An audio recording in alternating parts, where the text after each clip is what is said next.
こんにちは、ゴロゴロキッチンです。今日はつけて焼くだけの簡単なほったらかしチャーシューを作ってみたいと思います。では行ってみましょう。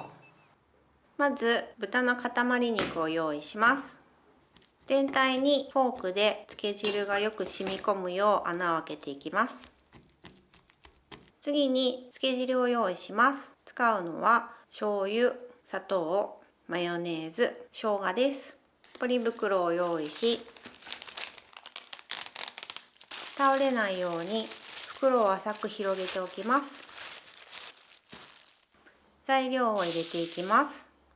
マヨネーズは生姜を使って入れるとスプーンを使わずに済みます。そのまま生姜も袋に入れます。調味料をすべて入れたら袋の上からよく混ぜ合わせます。豚の塊肉も袋の中に入れます。つけ汁が染み込むよう袋の上から軽く揉みます。なるべく空気を抜きながら袋を閉じます。このまま一晩冷蔵庫に寝かせます。一晩寝かせたら冷蔵庫から取り出します。豚肉を焼いていきます。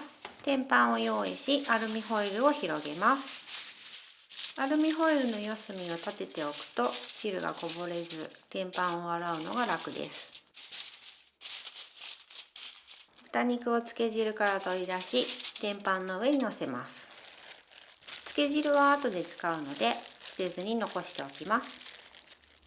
オーブンは200度に設定します。少し余熱を入れて庫内を温めます。十分熱くなったら豚肉を入れます。我が家ではだいたい20分から25分焼きますが、機種にもよるので調整してみてください。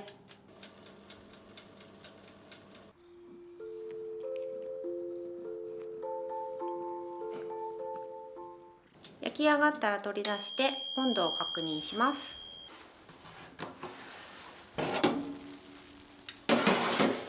菜箸を刺してスッと入れば中も焼けてます。焼き上がりはこんな感じです。タレを用意します。フライパンを用意して強火にかけ、つけ汁の残りを入れます。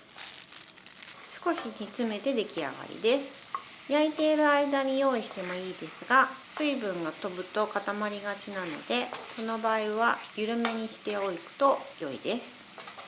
焼き上がった豚は熱いのでトングで押さえつつカットしていきます。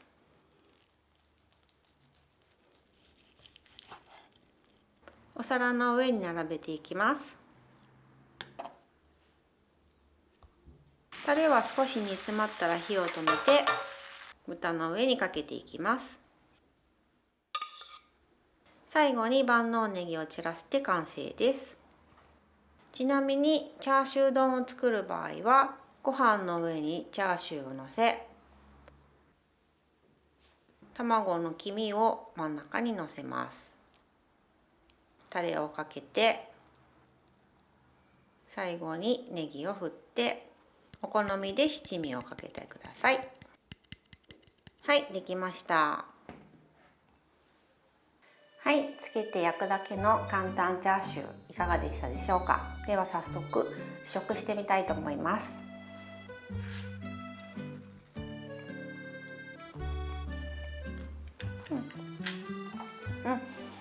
お肉も柔らかく焼き上がっていてとても美味しいと思います。で、チャーシューは一晩しっかり漬け込んでいるので基本的にはそのまま食べてもしっかり味がついていると思いますが、もし味が濃いのが好きな方でしたり、それからチャーシュー丼にする場合はやっぱりタレがあった方が美味しいと思うので、残った汁を少し煮詰めていただいてタレのようにして使っていただければと思います。それからつけ汁にマヨネーズを入れるのとちょっと驚く方もいらっしゃるかもしれないんですが、マヨネーズはお肉を柔らかくする効果があるのでそのために入れているというのと、それからちょっとコクを出してくれるっていうのもあるので、お肉がマヨネーズっぽい味になっちゃうんじゃないのかしらと心配されるかもしれないですが、マヨネーズはそんなに感じないので気にせず作っていただければと思います。これからもレシピやパリの動画などをいろいろ撮っていこうと思いますので、こういったものが見たいですとか、それからこんなレシピが知りたいといったことがご要望ございましたら、ぜひ YouTube のコメント欄の方に書いていただければと思います。それからこの動画が気に入っていただけましたら、ぜひ高評価とチャンネル登録もお願いできたらと思います。ではまた次回にお会いできればと思います。コロコロキッチンでした。